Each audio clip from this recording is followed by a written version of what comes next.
Simon et le diable.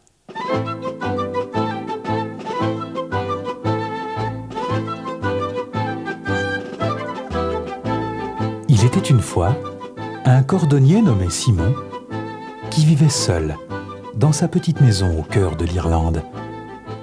C'était un bon vivant, grand mangeur, buveur et joueur de cartes. Y avait-il une veillée ou une noce dans les environs ? Vous étiez sûr d'y trouver Simon assis au coin de la cheminée, la pipe aux lèvres et le verre à la main. Une nuit, alors qu'il rentrait chez lui, un inconnu l'arrêta. « Tu rentres bien tard. » lui dit l'inconnu. « Et alors ? Qu'est-ce que cela peut te faire ?» s'étonna Simon. « Je t'observe depuis longtemps. » reprit l'inconnu. « Que diras-tu de recevoir tout l'argent qui t'est nécessaire pour l'année entière sans jamais avoir à te demander d'où il vient ?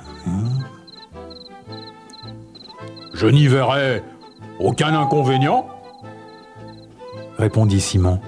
« Très bien, » dit l'inconnu. « Je vais te donner tout l'argent dont tu as besoin pour l'année. Et en plus, réaliser 3 de tes vœux si tu promets de me suivre. Ensuite, vois-tu, je suis le diable. Et tu es le genre d'homme dont j'aime la compagnie. »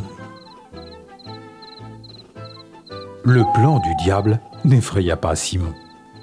Ce fameux luron pensait qu'aucun esprit malin ne pouvait être plus fort que lui. « Marché conclu ?» dit-il. « À moi de formuler mes 3 souhaits ?» ?»« Énonce-les, » déclara le diable. « et ils te seront accordés. » « Je possède un petit tabouret, » dit Simon. « Et mon premier souhait est que celui qui s'assiera dessus, il reste collé jusqu'à ce que je l'en délivre. » »«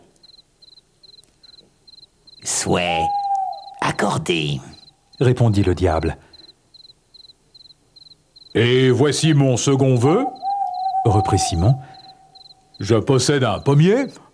Je voudrais que celui qui cueillera une pomme de cet arbre, il reste fixé jusqu'à ce que je l'en délivre. » »« Souhait accordé, » répondit le diable. « Et voici mon 3e vœu, » conclut Simon. « J'ai une petite bourse en cuir, et je voudrais que celui qui y mettra la main, il reste pris jusqu'à ce que je l'en délivre. » »« Souhait accordé, » répondit une dernière fois le diable. Le diable serra la main du cordonnier et s'en alla dans la nuit. Le marché était conclu. Dès le lendemain, Simon trouva ses poches pleines de monnaie. Et durant toute l'année, jamais il ne manqua d'or ni d'argent. Le temps s'écoula si vite qu'il ne vit pas passer l'année, jusqu'au matin où il entendit la voix du diable à sa porte. « Dépêche-toi, Simon! Prépare-toi à prendre la route !» cria le diable. « Assieds-toi un instant, le temps que je mette un col et une cravate. » dit Simon. Le diable s'assit sur le tabouret.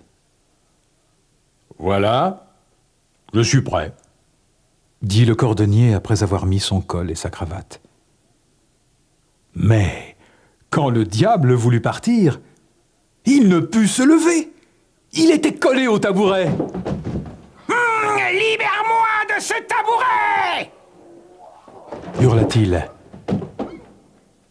Si je te délivre, prolongeras-tu notre marché d'1 année ? demanda Simon. Je le ferai, s'il le faut ! Siffla le diable. Mais De toute manière, je finirai par t'avoir. Simon libéra donc le diable du tabouret et le laissa repartir. Une deuxième année passa aussi vite que la première. Un matin, Simon aperçut le diable qui l'attendait sur le pas de sa porte. « Entre donc un instant !» dit le cordonnier. « Pas question !» dit le diable. « Tu t'es joué de moi l'an passé. Sors immédiatement et allons-nous-en. » Simon sortit donc de la maison et tous deux se dirigèrent vers la barrière du jardin. En passant près du pommier, Simon cueillit quelques pommes. « Elles m'éviteront de souffrir de la soif en chemin, » dit-il. « Puis-je en cueillir aussi ?» demanda le diable d'un air gourmand. « Pourquoi pas ?» répondit Simon. « De toute façon, je n'en profiterai plus. » Le diable leva la main pour cueillir une pomme, et sa main resta fixée à l'arbre. « Libère-moi » hurla le diable. « Si je te délivre, prolongeras-tu notre marché d'une année ?» demanda Simon. « Je le ferai, s'il le faut » répondit le diable. « De toute manière, je finirai par t'avoir » Simon libéra le diable du pommier et le laissa repartir.